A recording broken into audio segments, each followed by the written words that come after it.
Even when these revolutions are seriously examined, they are often referred to by titles that were accorded to them, not by the women and men that carried them out, but by their opponents. Thus, the Algerian and Vietnamese revolutions become wars, and something like the Palestinian revolution gets reduced to a national movement. Sometimes this is justified in the name of social science, or with reference to the variety of criteria that supposedly give us an objective understanding of what counts as revolutionary or not. More often than not, it is not justified at all. In most of the theoretical and comparative literature, to study a revolution is to study the US, France, and Russia.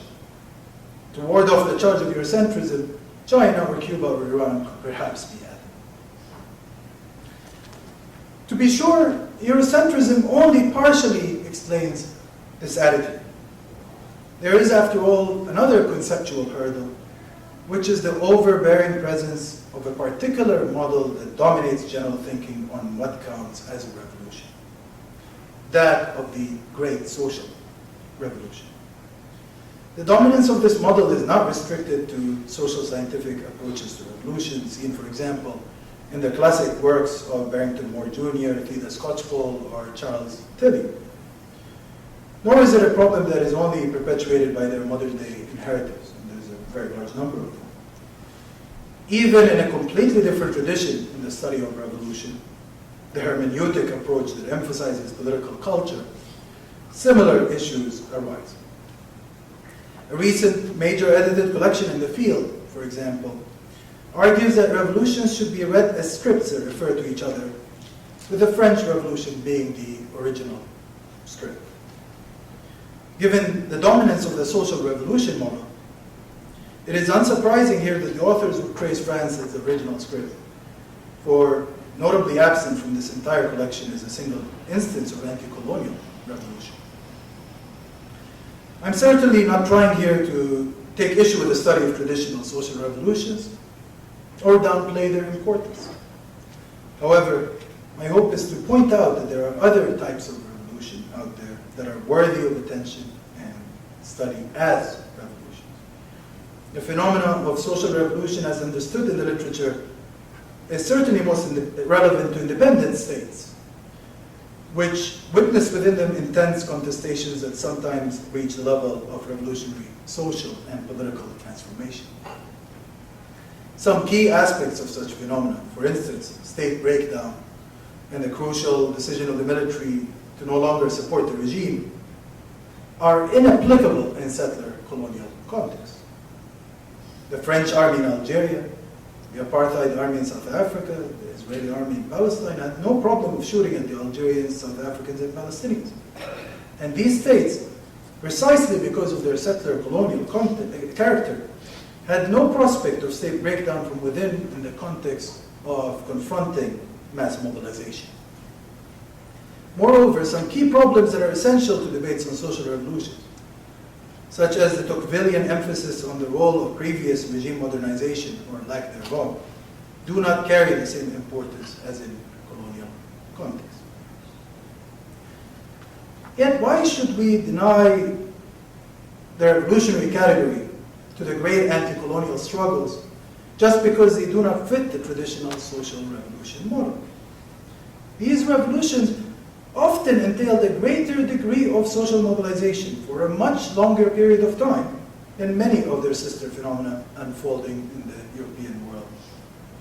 They also led to fundamental political, social, and economic transformations that should not be simply overlooked. This is, of course, often acknowledged within the countries in which these revolutions took place, or in other tricontinental and Afro-Asian settings, although even there, contemporary realities often cast a shadow on discussions of the revolutionary past. As for Europe and the United States, coming to terms with the anti-colonial revolution is an enormously difficult task, for it means nothing less than confronting the realities of the colonial present as well as the dark legacy of the past.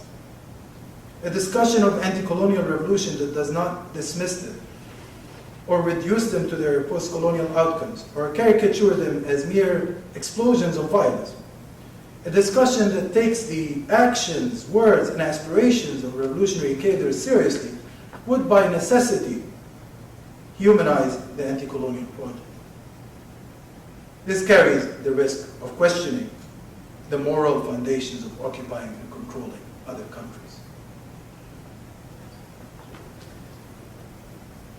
Today, my talk is focused on one aspect of the anti-colonial tradition, which is the question of how anti-colonial revolutions related to each other in a fraternal manner. Indeed, we often think of revolutions working together through the lens of solidarity, which is a very important concept. But certain revolutionary relationships transcend the level of solidarity. They achieve an intimacy and a closeness that cannot be fully captured by the term. The relationship between the Algerian and Palestinian revolutions is a case in point. These revolutions literally belong to the same family, not just because they were confronting a similar challenge, that of settler colonialism, but also because they shared individual cadres, concepts, and moral universes. Emotionally, they also moved individual leaders and cadres in intense ways that transcended notions of self-interest, something that is very difficult to understand in the jaded and often iconoclastic atmosphere of the present. To illustrate this, let me start with a brief story. Shortly after he came to power on June 19, 1965, President Hawari Boumediene met with Mohammed Abu Meza, Abu Hatem, a Fatah representative in Algeria. The two already had a close relationship developed during Boumediene's years as defense minister. They spoke about several issues, including training, financing, and provision of Algerian identity papers for Palestinian revolutionary cadres. After concluding this discussion, Abu Hatem told Boumediene, "There is one thing that Algeria could give the Palestinian revolution that no one else could." Boumediene asked, "What would that be?" Abu Hatem answered, "The Algerian experience, the experience of the Algerian revolution." Boumediene told him frankly that such a history was not available, and he suggested to Abu Hatem, who was working at the time as a lecturer in history at the École Normale Supérieure de Ouziria, that he should start collecting that history himself. The Fatah representative began to collect that history, indeed starting with an interview with Tahir Zubayr, the Algerian chief of staff at the time. However, his many other responsibilities took him away from that endeavor, and it was, unfortunately for us, not completed. This example of keen Palestinian interest in the history of the Algerian Revolution should not come as a surprise.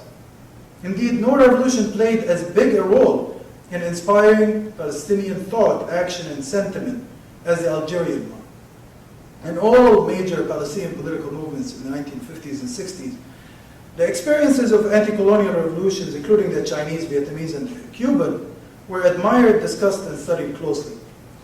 But Algeria had a special influence, and the level of connection with it was unprecedented. Understanding the deep Palestinian revolutionary connection to Algeria requires appreciating the importance of Arab nationalism to 20th century Palestinian authors. To illustrate this point further, we could start with Ahmed Shouqairi, the founder of the Palestine Liberation Organization. From 1950 onwards, and even before the Algerian Revolution started, he was an advocate for placing the Algerian question on the Arab countries' agenda. In his capacity as Assistant Secretary General of the Arab League, he regularly pushed for a serious discussion of Algeria and the ways it could be liberated from the French. He explained this interest in the following words. "I used to feel deep down inside that Algeria must receive from the Arab nation more attention than any other cause. Not because it is better than other countries, for all Arab lands are equal, but I used to see it as being on the path to disappearance. For the age of French colonialism, it persisted for very long in Algeria, and on its soil were constructed many features of French life. And France began to believe that Algeria was a piece of it, and that there was no way of splitting it from it. In contrast, other Arab lands were on their path to independence, no matter how long. Reading about the achievements of French colonialism, I was shocked at what I read, and I genuinely feared that Algeria would really become French, and that its Arabic and Islamic character would be buried. Throughout the early 1950s, Shuqairi was one of the strongest voices in Arab politics, pushing for supporting Algeria. In the UN, where he served as the Syrian representative and then subsequently became the Saudi Arabian representative, he used every opportunity throughout the 1950s to refer to the Algerian cause, even before it was included on the agenda of the General Assembly.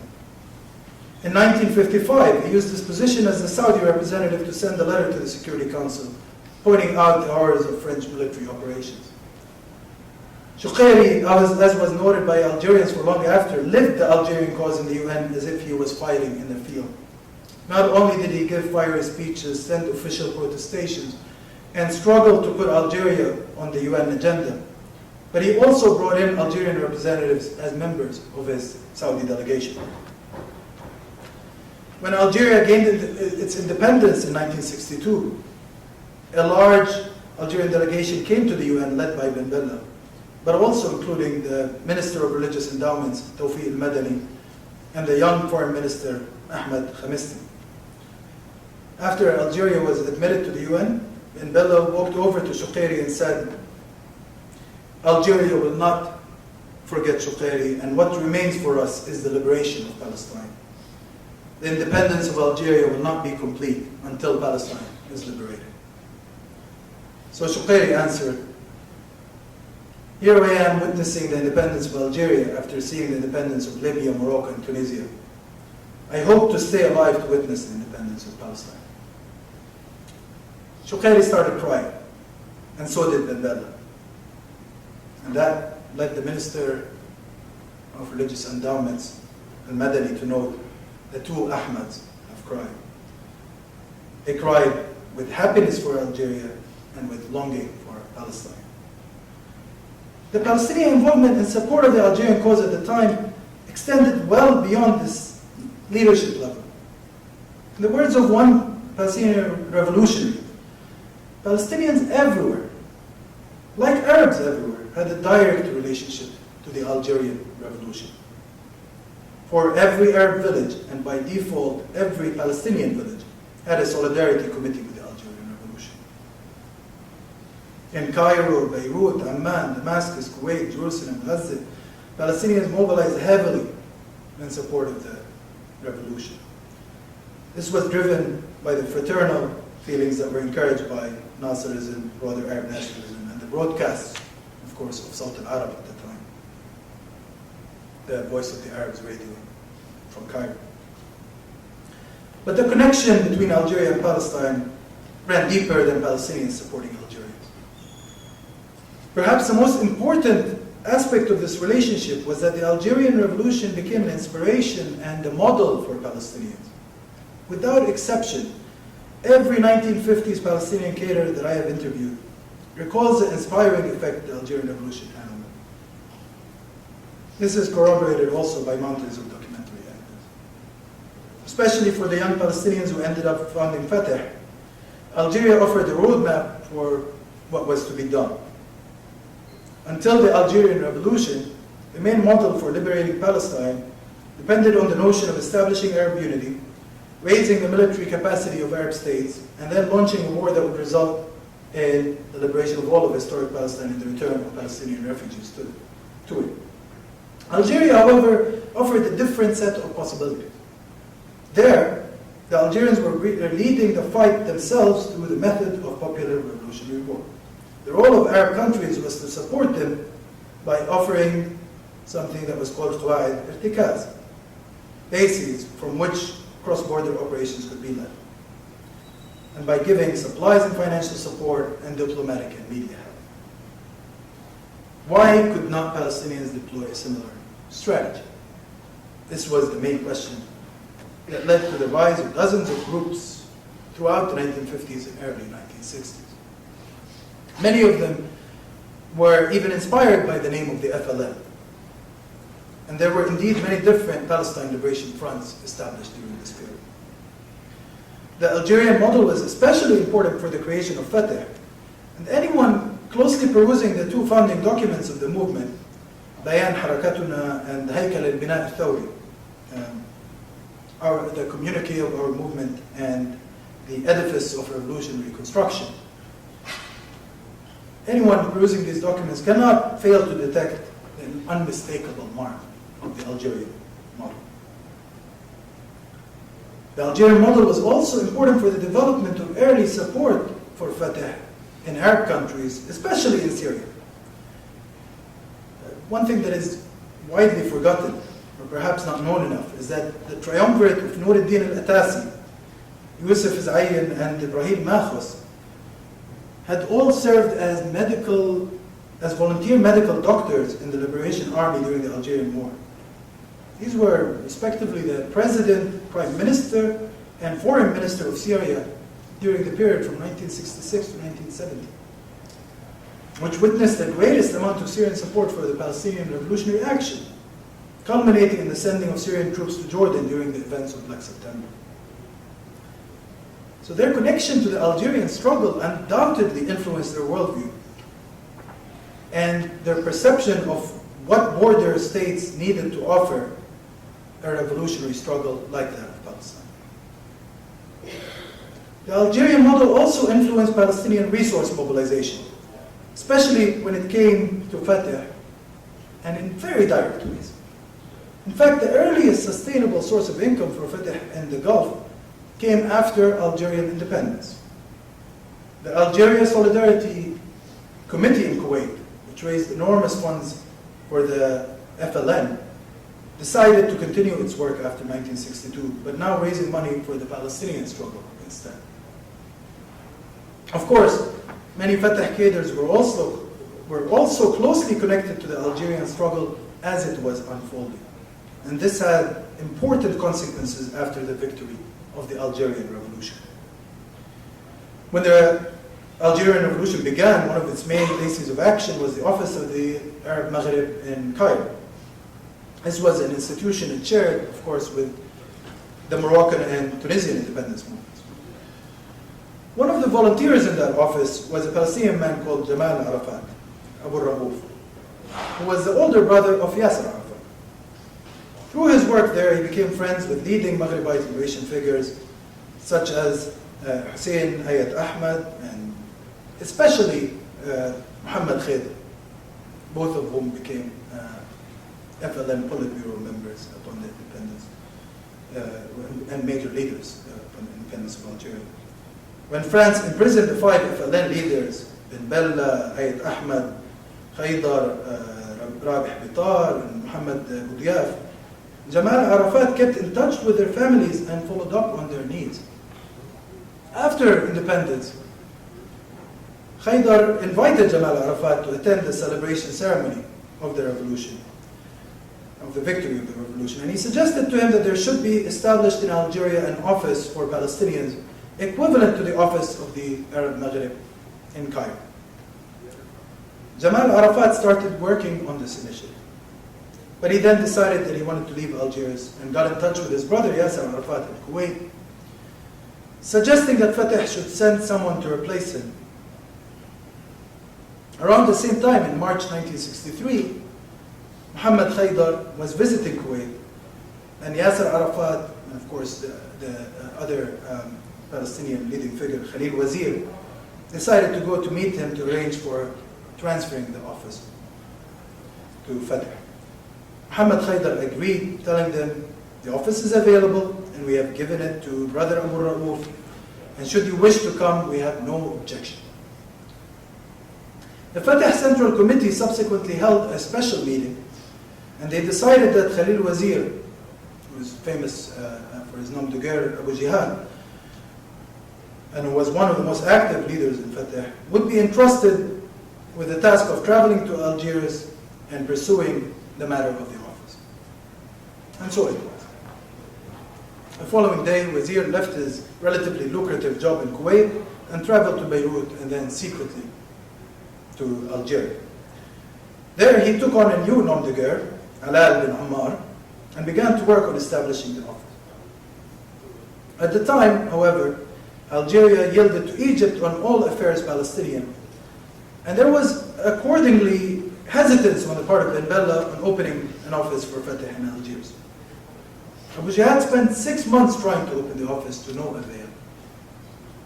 He was about to give up on his attempts when, by sheer chance, he bumped into Uthman al-Sa'di, who was a representative of the FLN in Kuwait, and whom he used to work closely with on organizing Algeria solidarity events in that country. They met in a cafe, and Abu Jihad started telling him of the problems he faced. Our Algerian brothers are our backbone, he told him. Yet for the past 6 months I've been trying to open the office, and brother Ben Bella refuses. He is the one that said that the liberation of Algeria will remain incomplete until the liberation of Palestine. But it is obvious that these are just slogans and there is no real support. Abu Jihad took out the keys to the office and told Sa'di, here are the office keys, give them to Ben Bella. He booked an airplane ticket and was about to fly away. But Sa'di was deeply moved by his words. And he went to Ben Bella telling him that he knows Abu Jihad and his group, that they are genuine revolutionaries that he trusts. So Ben Bella told him to open the office on his own responsibility. Abu Jihad was already at the airport then, and Ben Bella called the security services and asked them to bring him back to the city. Thus, the first Palestinian office run by any Fidai group abroad was opened at the address Cannes, Rue Victor Hugo. For the following 2 years, until mid-1965, Abu Jihad lived in Algiers. He managed to convince the Algerians to welcome Fatah fighters into the Shershal military academy. Thus, the first formally trained Fatah fighters graduated from Algeria. Abu Jihad also formed close links with the political leadership of the FLN. He also developed a very strong friendship with Boumediene, Abdelaziz Bouteflika, and other figures that became part of Algeria's leadership. Algeria also became a principal site for the birth and the development of Palestinian relations with the anti-colonial world as a whole. A sense of that can be gained from an interview I'm going to play now with one of Fatah's representatives of Algeria. And this is a sample from the digital humanities site that Osama had reference to.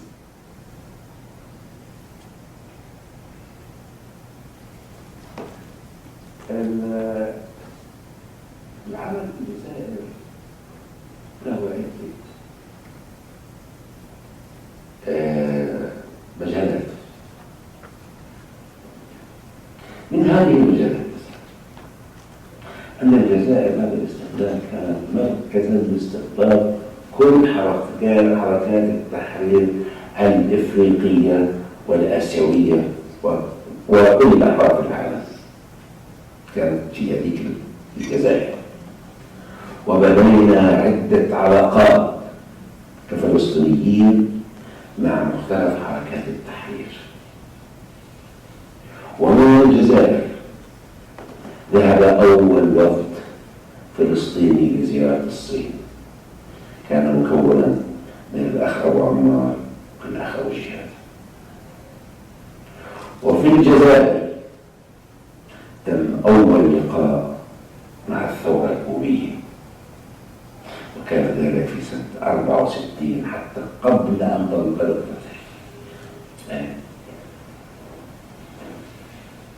كان في مؤتمر للقارات الثلاث في الجزائر،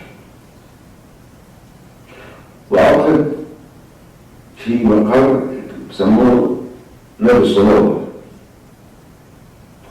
وبالمناسبة أهم الأبنية التي بنيت في بداية الاستقلال في الجزائر هو نادي الصنوبر.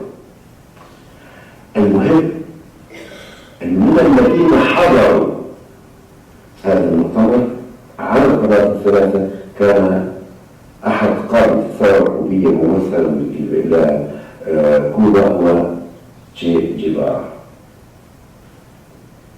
وتم أول لقاء مع جيفارا في فندق إريتي اللي حكيت عنه، فندق إريتي. كان أبو جهاد كنت أنا، وكان أحد الإخوان الترانزيتيين فرنسا يترجم من اللغة الفرنسية للعربية والعكس. وكان كذلك أول لقاء فلسطيني كوبي في 64 من خلال جوار. وهذا الكوبيين يؤلفونها ويعترفوا فيها، وعلى أثرها فيما بعد وبعد سنوات طويلة حينما تشكلت جمعية الصداقة الفلسطينية الكوبية، كنت أنا أول رئيس لجمعية الصداقة الفلسطينية الكوبية. ومن خلال الجزائر تمت عدة تفاعلات مع حركات التحرير، مع الفيتناميين، مع الصينيين، مع حركات التحرير الإفريقية. كانت منطقة وكانت ولكن من أهم العلاقات اللي كانت موجودة هي مدرسة شرشال العسكرية. من خلال مدرسة شرشال العسكرية دخل مجموعة كبيرة من الفلسطينيين. Okay. So here we get a sense of the depth of the tricontinental connections that Algeria opened up for the Palestinian revolution, as it did actually for many other African and Asian revolutions at the time. On the symbolic level, Algerian support was equally important, especially when it came to the launch of the Palestinian armed struggle in January 1965. Aside from a few small Lebanese papers, Fatah's first armed operation was either ignored or condemned in most Arab countries. Algeria was the exception. The official newspaper, Al-Mujahid, its lead story that week came under the title, "The Revolutionaries of the 1st of November salute the revolutionaries of the 1st of January." Al-Munawwar al-Rewish wrote the editorial for that week. He had been working for years with the Fatah cadre and writing for Al-Mujahid, Abu Hatim. Likewise, the left-wing Al-Shabiba celebrated the launch of Palestinian revolutionary action. After all, the well-known Palestinian journalist Faisal Hourani sat on its editorial board at the time. And while many Algerian intellectuals were skeptical of the chances of success for the Palestinian revolution before its launch, there was widespread and wholehearted enthusiasm for it after military operations began. The level of support only grew after Boumediene overthrew Ben Bella. Although the latter was committed to the Palestinian cause, he was, as is well known, very heavily influenced by Nasser, and rightly so, given the amount of support that Nasser gave to Algeria during the revolution. So in this period, Algeria followed the Egyptian line when it came to Palestine. Throughout Ben Bella's presidency, he often yielded to Cairo when it came to Palestinian affairs, and he was guided by the Egyptian ambassador in Algiers, Ali Khashaba, who took a very dismissive attitude to Palestinian revolutionary action. One anecdote, for those who know Arabic, one time Abu Jihad, when he first met Ali Khashaba, he started explaining to him Fatah and the principles of Palestinian revolutionary action and the plans they had. And Ali Khashaba didn't say a word. He listened for a couple of hours. And then after Abu Jihad was done with the presentation, he told him, يا راجل روح امشي بلا فتح بلا قفل. And go away. Fatah means an opening. And he's like, no opening or closure. Forget about it. So this was the kind of attitude that was taken at the time by the Egyptian leadership. And of course, that had to do with their main idea, which was to keep the borders quiet. Until 1967, they were worried of any cross-border operations and their possibility that they would lead to a war with the Israeli state. So, after Boumediene came to power in June 1965, Algeria became much more assertive in its support of Palestinian revolutionary action. The earliest form of financial support that Fatah received was from Algeria in 1966. It was a small amount, 5 million old French francs, or 3,500 pounds. But that carried a great deal of symbolic significance. The first shipment of weapons from an Arab state to Fatah also took place from Algeria. This was right after the 1967 war. The weapons were sent by plane through liaison with Muhammad Ibrahim al-Ali, the head of the Syrian Popular Army. The first passports given to Palestinian revolutionaries to ease their movement across borders came from Algeria. And identity papers are very important for revolutionaries, as we know, especially when they're stateless people like the Palestinians. With the growth of Fidai work in the aftermath of the 1967 war, the relationship only grew stronger. When Yasser Arafat used to meet Boumediene, their discussions took the character of joint fraternal planning for Palestine rather than a discussion between two separate countries or leaderships. To illustrate this, we could take a look at the development of Fatah diplomatic relationship representation in Europe. After the Karame battle took place in March 1968, this was of course a very important battle in Palestinian history, Arafat toured some Arab countries. One of the central locations he visited was Algiers. There he met President Boumediene, who suggested to him that it was time for the Palestinian revolutionaries to have greater international visibility, starting with diplomatic representation in Europe. It was decided that Algeria would oversee the establishment of that representation. Boumediene suggested a former Palestinian representative in Algeria, who we mentioned earlier, Abu Hatem, to carry out this work, and he was accordingly sent to Paris. In order to help and advise him, Boumediene dispatched with him Mohammed Yazid, who was a senior Algerian diplomat and spokesperson. Yazid's role was to introduce Abu Hatem to the entire FLN network in France, and to a range of solidarity figures there that played a role in the Algerian struggle. Of course, the Algerian networks in France were very deep. He connected the Palestinian representative to Jean Daniel, the French Jewish founder of Le Nouvel Observateur, who was born in Blida, the town of Mohammed Yazid.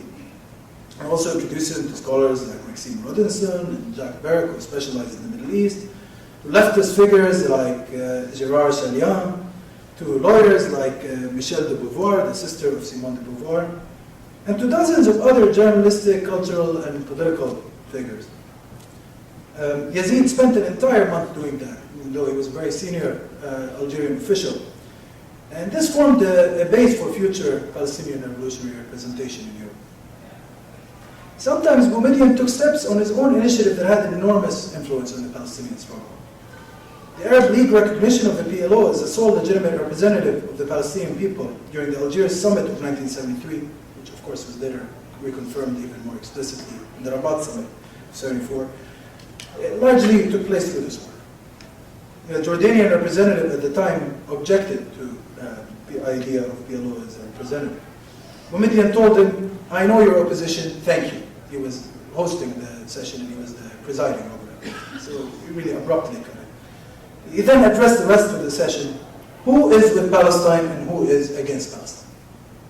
Of course, with such a kind of question, everyone was forced to say yes, we are with Palestine. So he said, the resolution has been agreed upon. The Secretary General of the Arab League was slow in sending the UN a telegram with the decision. Boumediene brought him and essentially pressured him to send this telegram, forcing it. Needless to say, when Arafat gave his famous speech in the UN in 1974, he went in a special Algerian presidential plane and under Algerian protection. He was under the armed guard of the Algerian president.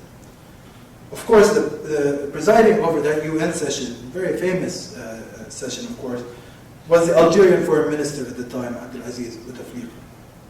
It was unsurprising then that the only Palestine National Council session, which is the Palestinian parliament in exile, it's the only session of that parliament that was named after any Arab head of state, was the 14th PNC session of January 1979, which was named in honor of Hawari Boumediene. But we spoke enough about that level of politics. I would like to end on a different note, which is that support for the Palestinian cause had become deeply embedded in Algerian popular consciousness, especially after the launch of Fidai guerrilla warfare and work in the late 1960s. On the eve of the Karami battle of 68, one of the Fatah leaders, Farouk al-Khadoumi, conducted a discussion session with some of the fighters stationed in Karami camp, which is the site, of course, of the battle. During the discussion, the idea of the Palestinian forces withdrawing was floating around. But this discussion was disrupted by an Algerian voice screaming in a heavy Algerian accent, "Is this a revolution or are we just joking around? We should stay and fight." This Algerian fighter later noted that when the Algerian Revolution took place, he did not participate in the Liberation Army as he was working in Europe at the time to support his family. Years later, he felt that the only way to raise his shame at not contributing to his country's independence was to volunteer for Palestine. There were hundreds of Algerians like this man who had volunteered in the ranks of the Palestinian struggle throughout the revolutionary period. And when it comes to retrieving their history of fraternal anti-colonial action, we are just beginning to scratch the surface. Thank you very much. Can I just begin then by asking you about the video that you showed us, the archive? Can you tell us a little bit more about the website, the Digital Mechanics Project, maybe as a way, because I'm interested in how you collected this interview, for example. Sure. Yeah, I mean, it's one of a couple of hundred interviews that we've been conducting on the history of the Palestinian revolution. And the idea behind this initiative came out of the dearth of material on Afro-Asian liberation struggles, really. We really don't know enough about their deep history. Often, they're discussed, as I mentioned, in a very cursory way, or in terms of their relationship to the present, or in terms of, the post-colonial state. Sometimes within Afro-Asian settings, there's a lot of hagiographies as well, and sometimes they're utilized for regime legitimation rather than for actually serious engagement with the histories of the revolutionaries themselves. And the idea here was to really develop a pedagogical tool that would allow us to study that history on its own terms. The website will include a curriculum for teaching the history of the Palestinian Revolution and resources to support that curriculum. It's not an archive. It's not the be-all and end-all resource on it. That's not what we're trying to do here. But it's more like a guide for engaging with this history. And this interview was one of those examples. These interviews required a lot of thought and a lot of work in terms of developing a method for gathering them. Because oral history in these settings actually poses very different challenges than those in a typical oral history interview. We worked very closely with a few sister projects, the South Africa Democracy Education Trust, which have done a great deal of work on the history of the South African revolution and the struggle there. They've done enormous thought on this. And they also in the Museum of the History of the Cuban Revolution, who have done a very different type of work, but also very rich on the history of the Cuban Revolution as well. And it became increasingly evident for all of these projects that dealing with revolutionary cadres from that period is very different than conducting normal oral history, because a lot of the histories that they talk about were hidden histories. These were people that were trained in secrecy. These were people that conducted clandestine work, and engaging with them and gathering resources from them poses a lot of challenges as a result. Also, there is a teleological view in the present that affects the way people can talk about it. And here, I think there's a lot of pressure on a lot of revolutionary cadres to answer for the problems of the present. And one of the difficulties of doing this kind of historical work is to get people to engage with the past on its own terms with their own past. That was also a big dimension of that work. Another difficulty was to basically deal with the question of trauma and the obstacles people have in retrieving often very painful and difficult memories. So we had to really work very hard. And every interview took several days to prepare, basically, many sessions beforehand to deal with. And there's all sorts of conceptual issues that we discussed actually in the website on when it came to the question of gathering sources like that.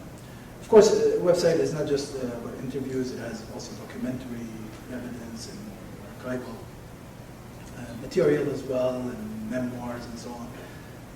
But yeah, we're hoping to launch it very soon, so I hope to be able to share it with you. Thank you so much for such an interesting presentation.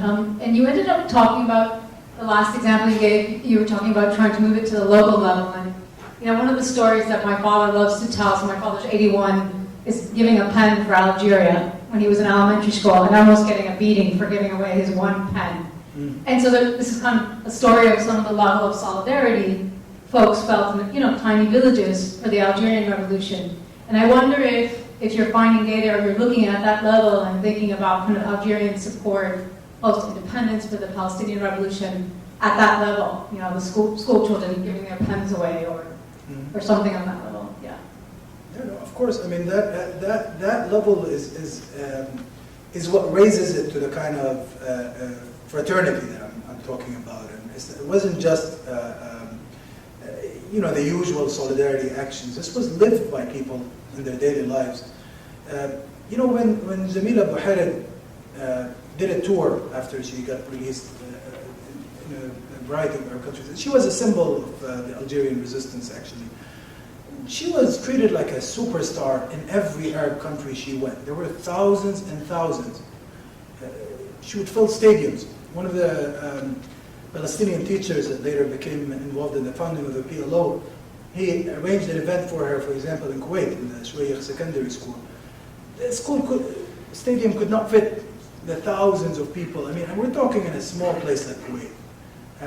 Cairo, similar experience, and everywhere the Algerians went, you had an enormous outpour of support.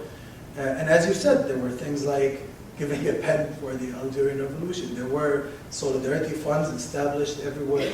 It was a really grand event in people's lives.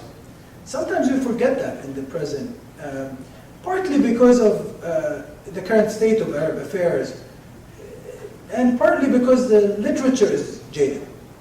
I mean, nowadays there is an anti-romantic streak in scholarship.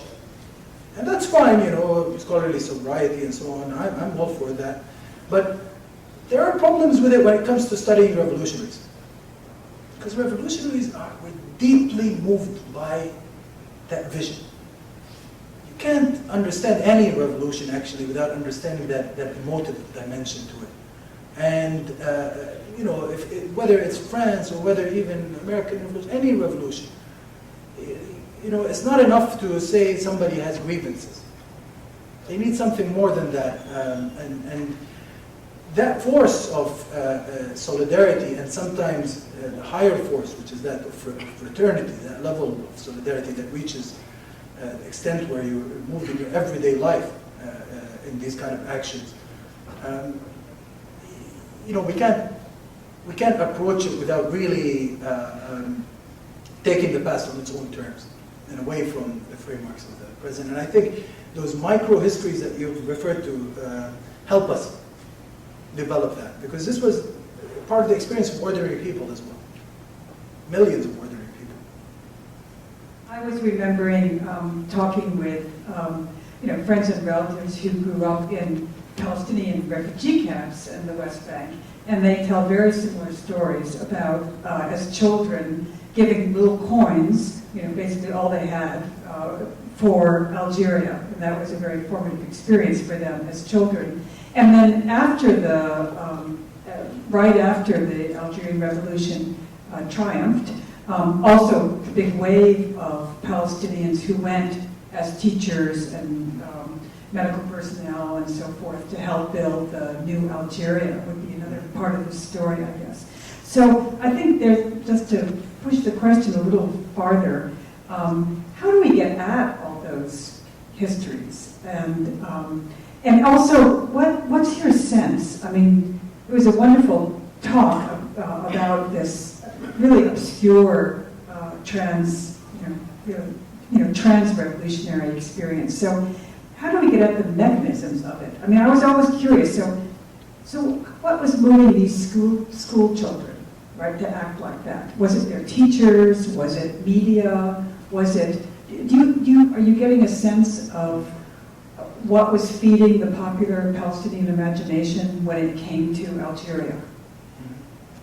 Well, I mean, I hinted a little bit at it. There's a couple of things. First, before the revolution, amongst certain sectors of the Palestinian intellectual elite, you had feelings like that that were expressed by Sheikh. These were the people that knew what was going on. They read the papers. They had a level of interaction also with some figures from the Maghreb in general, and they were very concerned at what was happening in Algeria, especially with this feeling that it's going to lose its Arab character, its Islamic character, it's going to lose the language. There were serious anxieties that were felt amongst the intellectual classes. And it was discussed. I mean, people knew what was going on in the late 40s and early 50s. I mean, I didn't get a chance to talk about this enough, but I mean, Sheikh, from the late 40s onwards, he really was part of a group of Arabs that were like, why isn't the Arab League taking a stance on this? And they found a big blockage in the Arab League because, of course, these were still newly independent states that were relatively weak and didn't want to take on France, and they were dealing with Palestine. And it's quite shocking. I mean, you have someone like Sheikh who's a Palestinian, first and foremost, but he's saying Algeria should be the priority and then Palestine. It's quite remarkable, actually, even in diplomatic forum. He really saw it as this is a place that is facing such a deep existential crisis that it's going to be lost. And he was driven by Arab nationalism primarily at the time, even though there was very weak connection to Algeria compared to, let's say, the connection to Syria or Lebanon or Iraq when it came to a place like Palestine, because these were neighboring countries, of course, and Algeria was not. On the popular level, by the 50s, we have several factors that influence how the revolution becomes so important. One is the Sawt al-Arab radio. And I think the radio age, we really can't understand the 50s without enough of an appreciation for the power of the radio at the time. Haikal, who was Nasser's big confidant in that period, he noted at the time that the transistor radio is the most powerful revolutionary force in the world today. In a sense, he was right, because you can reach very widely, even marginalized communities. Somebody has a radio. In any refugee camp, you'd have the local dukane owner, the local corner shop owner that would have a radio, and everybody would sit around, or they would go to cafes and listen. And the radio channel they were listening to, of course, was Sawt al-Arab, launched by Abdel Nasser, the voice of the Arabs. It was a very powerful station. Algeria was the #1 item for Sawt al-Arab for many years. I mean, which of course played a big role in mobilizing Arab popular support for Algeria at the time, and for communicating news of armed struggle. That also was important for Palestinians. They were hearing this news and they were thinking about themselves as well as thinking about the Algerians. They were like, why don't we have that? But they were deeply moved by the example of this is a people that was colonized, that had been colonized for 130 years, and they were launching this mass, spectacular phenomenon. It's not, I mean, we can't imagine today what it means to take on something like the French Empire. But they took on a whole empire and an entire huge settler colonial population. The Pied-Noirs were 1 in 9 out of the Algerian population. This was a a huge, enormous task, and it was inspiring for a lot of people. I mean, in this country, they were having discussions about, oh, are they terrorists or not? And, you know, I listen sometimes to some of the recordings from the radio discussions here. There's one debate between Chomsky and Conor Cruz O'Brien and a bunch of other intellectuals from that period.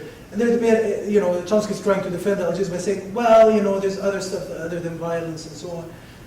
But in places like the Arab world and the African and Asian continents, people are like, oh, this is amazing. These people are carrying out an armed struggle. They're restoring their dignity. They're managing to deal with a situation of such military imbalance, but still persist. Thank you for that fascinating talk. I think my question is kind of leading off of Professor Tucker's question about transnationalism. Mm-hmm. And I'm curious how the experience of exile for the Palestinians and their actual presence in Algeria and elsewhere, and that albeit limited mobility that they had in this sort of liminal period, opens them up to a broader Afro-Asian sort of movement and figures them in this third world, this moment. Mm-hmm.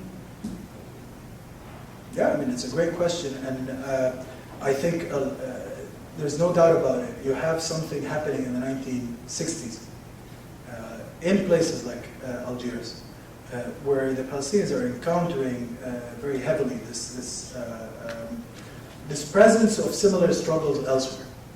And this realization that they're not alone. There's other people in the world having similar issues, and that was very important, both in terms of morale, but also in terms of thinking about the ways they could interact with the world, thinking about strategy, thinking about method, thinking about how to organize. The Palestinian literature in this period, the political literature, is filled with studies of other revolutions. And if we take a political traditions approach to this, I mean, we can see it as, you know, a way of affiliating with a revolutionary tradition. You know, it's an act of affiliation with a revolutionary tradition. And that could take both, you know, synchronic and diachronic forms. I mean, it can be, and both were happening. There was direct affiliation with things, with revolutions that were unfolding at the time, especially with the South Africans and later with SWAPO. You know, there were very strong links forged with the ANC and other struggles like that. Of course, the Vietnamese was, you know, Vietnam and Algeria were seen as a kind of older sisters, to put it that way. You know, these were longer struggles that had gone on for longer and that had very intense experiences that inspired actually all of these younger revolutions. But also there was a affiliation with older revolutionary traditions that was taking place. You had things like, you know, if you open a typical Palestinian revolutionary paper in that period, when it's the 100th anniversary of the Paris Commune, you'd have like a 4-page spread in Al-Hadaf talking about the Paris Commune. And there would be like beautiful illustrations and amazing. In fact, one of the, we included on the website as one of the examples. It's a very nice piece, but you have dozens of things like that happening at the time. Equally, if you look at Chinese, some of the Chinese textbooks in this period, you find these caricature books, you know, similar to Captain America here and things like that. You had actual caricature books with Palestinian fighters, you know, dressed with the hatta and the kufiya and this and that, and operating in the jungle, even though there wasn't much of a jungle. But you know, I guess they were they were trying their best to simulate the setting. It was a very special world, and it wasn't just Palestine. It was, of course, doing that. This was, as you mentioned, it was a global moment, and I think we're beginning to learn more and more about it.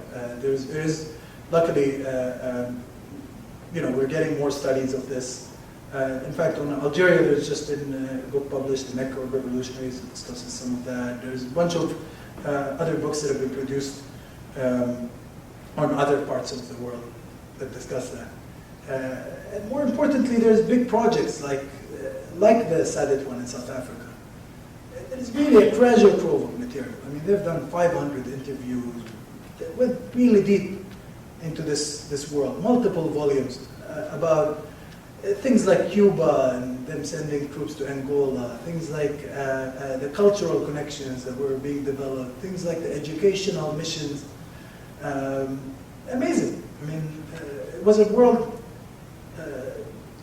in which there was a lot of that exchange taking place. I really like your points about the importance of revolution as a way to capture people's emotions, capture people's imaginations, and mobilize them to the popular struggle. And that effect element of revolution is clearly extremely important.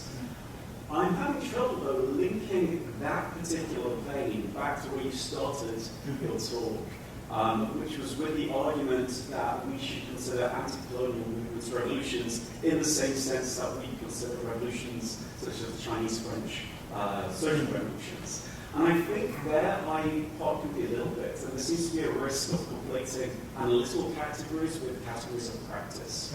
I mean, you are right, as we said that you're right in that at certain points there's been a normative element attached to what we consider a revolution to be. The Iranian Revolution, famously, there was a question mark about whether it was a revolution amongst some sociologists because it wasn't seen as being progressive, it wasn't seen as leftist, it was seen as reactionary, ideologically, and so forth. And yet, objectively, it very much has the characteristics of a revolution. It's popular mobilization against the state in order to fracture the state and seize control. That seems to be quite different from the situation in these anti-colonial liberation movements that we talk about in Algeria Palestine. Clearly, the term they use is revolution, and I'm not trying to, there's an enormous element attached to what I'm saying. But I mean, clearly they are popular guerrilla movements with this revolutionary character. But I just don't see what is gained analytically by putting them in the same category as these bigger social revolutions. Well, to begin with, I take issue with the idea that the social revolutions are bigger, and that's part of the problem. I think, I don't think that we should conflate them. There are two different types of phenomena, and I've hinted at some of the differences. And social revolutions happen in the independent states, usually.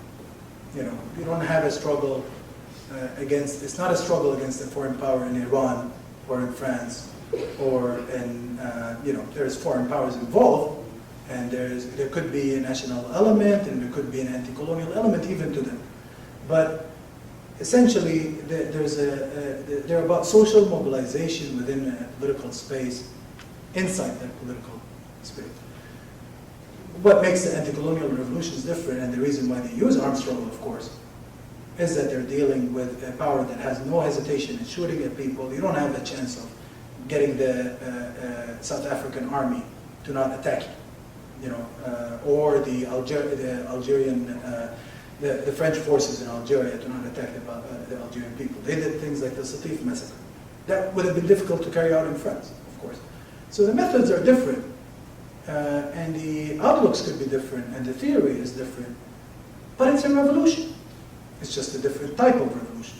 And what I'm saying is, we need to stop getting into this, endless, how can I put it, analytical straitjacket almost, that people have invented by constructing the model of revolution based on the French one. So most of the discussion in the social science model comes out of doing that. And even in other models, I mean, I've talked a little bit about the hermeneutic approach. There's just been, Keith Michael Baker just published a book on this now, a collection that has many leading scholars in it and whatever. And these guys work on political culture and language and so on. But again, they do the same thing. You start with the assumption that France is the revolution and everything has to look like that. For the people in the anti-colonial world, they had their own model of revolution. It was based on potentially even larger amounts of social mobilization. That's the other problem with seeing it as just guerrilla warfare. And that's why I talked about these linkages as an example. These linkages were much more than guerrilla warfare. You have a whole world being opened up for people that involved the participation of hundreds of thousands and sometimes millions of people for a very sustained and long period of time. I mean, something like what was taking place in Palestine in the 60s and 70s was much more intense than what happened in France in the streets of Paris in the 4 years between, you know, the start of the revolution in 1793, you know. Because this was 20 years of everybody is mobilized. Thousands of people are mobilized, and around them, tens of thousands and millions of people across the region are mobilized. And you have volunteers coming from everywhere. And you have social transformations taking place. You have medical corps operating. You have writers writing in different ways. You have engineers deploying their knowledge in a very different way. You had the rise of all sorts of groups and unions and women's organizations and student groups and so on and so forth. It ran very deep. I mean, and it was a different way of looking at the world. Curricula were being adjusted, educational curricula. Yeah. We cannot just say this is a guerrilla warfare. To call the Algerian revolution guerrilla warfare is to belittle what happened in Algeria in those 7 years of struggle. It was a much bigger moment than that. And that's why the Algerians themselves called it a revolution, of course. It was partly to legitimate the end of it, but also it was partly to capture them. That's why the Vietnamese saw what they're doing as a revolution. And that's why the South Africans also, even though today sometimes they use it as struggle for democracy, or sometimes they use other terms just to keep the Africans a little bit happy, but traditionally they referred to what they were doing as a revolution. Same in Palestine, same in many other places. So I think it's very important that we have the openness to see that there is more than one model of revolution out there. Yes, there is a social revolution model, but there is also an anti-colonial revolution model. And that entailed, by the way, a big social element to it, because you can't sustain an anti-colonial revolution without society. It's where it comes from.